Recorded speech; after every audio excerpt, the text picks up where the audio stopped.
Voilà, voilà, au détour des travées de la Paris Healthcare Week, nous rencontrons Jean-Louis Touraine.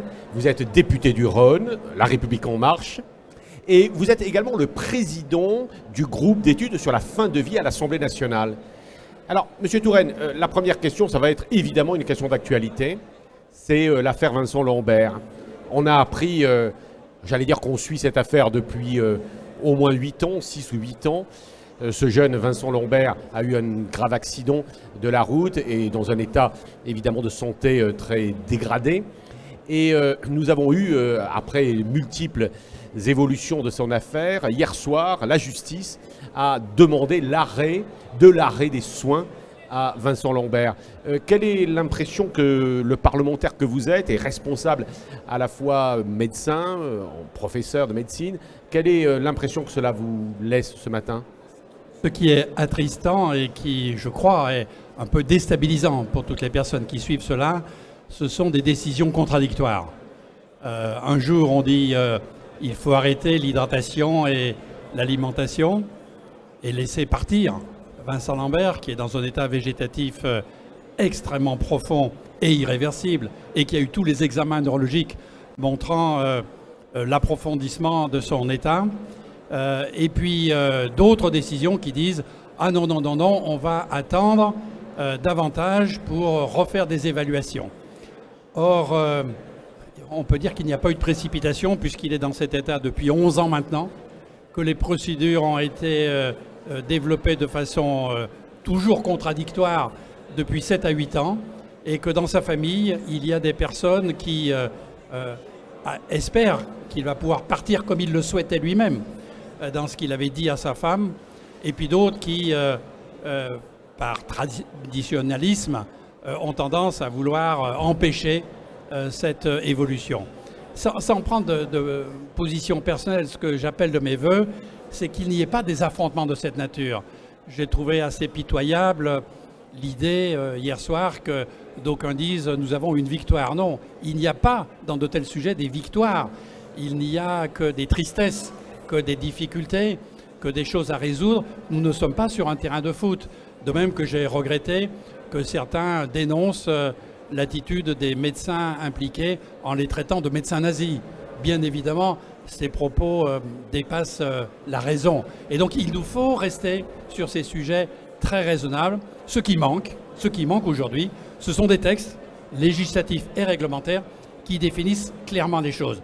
Nous disons dans nos lois qu'on ne doit pas faire d'obstination déraisonnable. Mais personne n'a pris soin de définir qu'est-ce qu'était une obstination déraisonnable. Donc, parce que évidemment... Monsieur Touraine, parce que c'est extrêmement difficile. D'abord parce que c'est une affaire humaine, mais c'est possible. Mais c'est possible.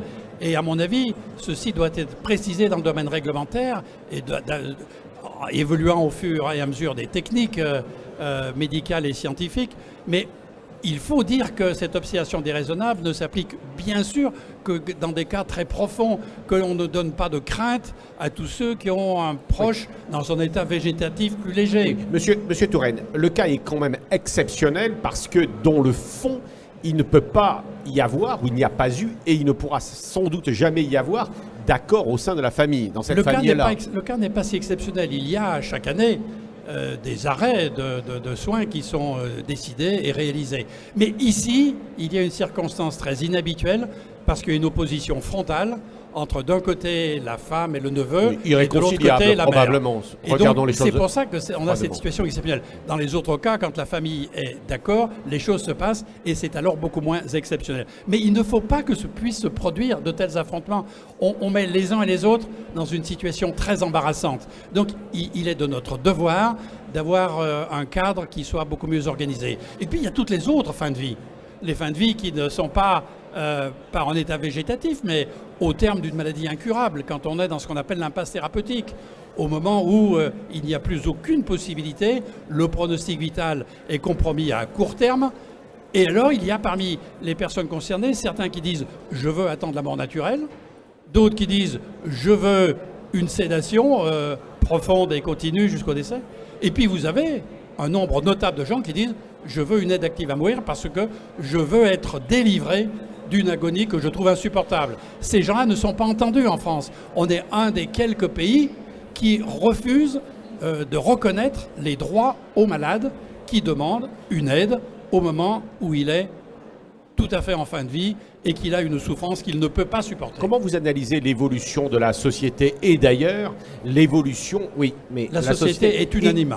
Et des professionnels de santé. La société est unanime. Vous êtes sûr? Sondage de Ipsos récent, 96% des Français demandent d'avoir la possibilité de choisir leur fin de vie et de pouvoir invoquer, si le cas se présente, une aide active à mourir. 96% des Français. Vous savez Parmi les professionnels, oui, c'est beaucoup plus partagé, ce qui est normal, parce que les professionnels ont été formés à considérer que la mort est l'échec absolu et qu'il faut toujours sacraliser la vie. Et plutôt que d'accompagner les gens en fin de vie, certains des professionnels pensent seulement à retarder l'issue, ce qui est raisonnable jusqu'à un certain point.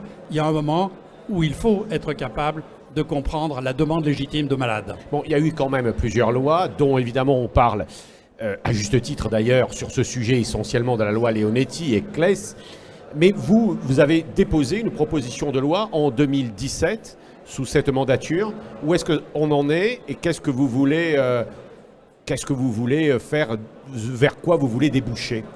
Alors, la proposition de loi vise à compléter les lacunes de ce qui existe actuellement, parce qu'il ne s'agit pas de changer la loi, il s'agit juste de compléter ce qui manque dans la loi.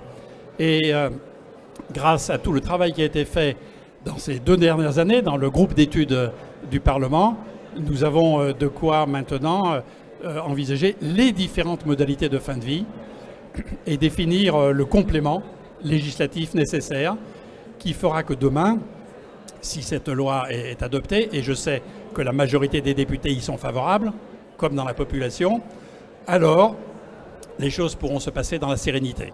Comment, nous sommes à quelques jours de d'une élection importante européenne, comment vous regardez les évolutions sociétales sur ces sujets chez nos voisins?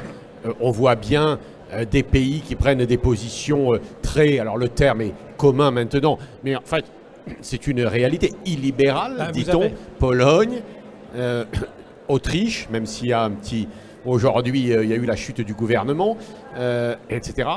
Il y a des pays qui veulent revenir en arrière sur les questions sociétales, y compris sur l'interruption de grossesse et sur d'autres. Vous avez vu aux États-Unis ce qui se passe, oui. Comment vous regardez ça en tant que médecin et parlementaire? Il y a quand même, heureusement, une majorité de pays qui comprennent l'humanisme et le progrès sociétal. Et d'ailleurs, en France, vous le voyez bien, chaque année, il y a plusieurs centaines de Français qui vont terminer leur jour en Belgique, d'autres centaines en Suisse ou dans d'autres pays, Pays-Bas, Luxembourg, etc. En échange, 0 Belge, 0 Suisse vient en France spécifiquement pour terminer ses jours. Ce qui prouve bien que notre système n'est pas adapté, obligeant les gens à aller à l'étranger pour leur fin de vie dans des conditions qui sont dommageables. Et je pense qu'on se retrouve exactement dans la situation où on était en 1975 pour l'interruption de grossesse. Des femmes allaient à l'époque en Angleterre ou en Suisse quand elles pouvaient se payer les cliniques de ces pays-là pour bénéficier d'une interruption de grossesse qu'elles désiraient fortement. Malheureusement, celles qui ne pouvaient pas, eh bien, elles remettaient leur sort et quelquefois malheureusement leur vie entre les mains de faiseuses d'anges. Là, aujourd'hui, les Français qui ne peuvent pas aller pour diverses raisons en Belgique ou en Suisse ou ailleurs pour terminer dans la dignité et l'apaisement leur vie, ben malheureusement ont des agonies qui sont très pénibles, durables. Toutes ces questions se posent avec une grande acuité parce que la médecine moderne a certes prolongé la vie, et tant mieux, nous avons une longévité accrue, mais elle prolonge aussi la période de fin de vie, elle prolonge les agonies. Tous les cas dont nous parlons, y compris Vincent Lambert, ces cas ne se seraient pas produits il y a 50 ans. Parce qu'ils seraient tous morts bien plus tôt. Oui, c'est la rançon du progrès, du succès. Oui. Et donc, ici, on est Et donc, il faut savoir quel est le moment où ça devient déraisonnable. Et alors? Les parlementaires... Et à ce moment-là, en tenant compte de la volonté des personnes, donner droit aux gens pour qu'ils puissent disposer de leur corps, de leur destin, parce que personne n'est plus apte à décider que la personne elle-même. Ni les experts médicaux, ni les experts juridiques, ni quiconque n'est plus important pour prendre une décision aussi grave et importante que la personne elle-même qui est concernée, qui peut décider jusqu'où elle peut tolérer une agonie difficile, une agonie douloureuse, et à partir de quel moment elle considère que sa dignité n'est plus respectée. Et est-ce que vous avez le sentiment que l'on peut rapprocher les peuples, notamment européens, de nos voisins, de toutes ces idées-là, ou vous constatez que, au contraire, on est en train de s'éloigner? C'est une des choses les plus difficiles. Sur toutes les questions d'éthique, il y a une disparité immense qui d'ailleurs doit nous interpeller, parce que nous avons une culture commune avec l'Allemagne, la Belgique, la Grande-Bretagne, l'Espagne. Nous avons des options totalement différentes sur tous les sujets de bioéthique. Et ceci doit nous interpeller, donc il faut que des instances européennes amènent les pays européens à davantage dialoguer pour accepter le progrès inéluctable de l'humanité. Peut-être, Monsieur Touraine, parce que vous avez été enseignant, peut-être aussi rapprocher les étudiants de tous les pays voisins. C'est juste. Erasmus le fait déjà un peu, oui, mais il faut le faire davantage. Il faut le faire davantage. Formal en médecine, oui. Vous en avez conscience? Oui, oui, tout à fait, vous avez raison. C'est un grand chantier à ouvrir. Merci d'être venu nous voir. À très bientôt. Bon congrès, Monsieur Touraine. Au revoir. Merci.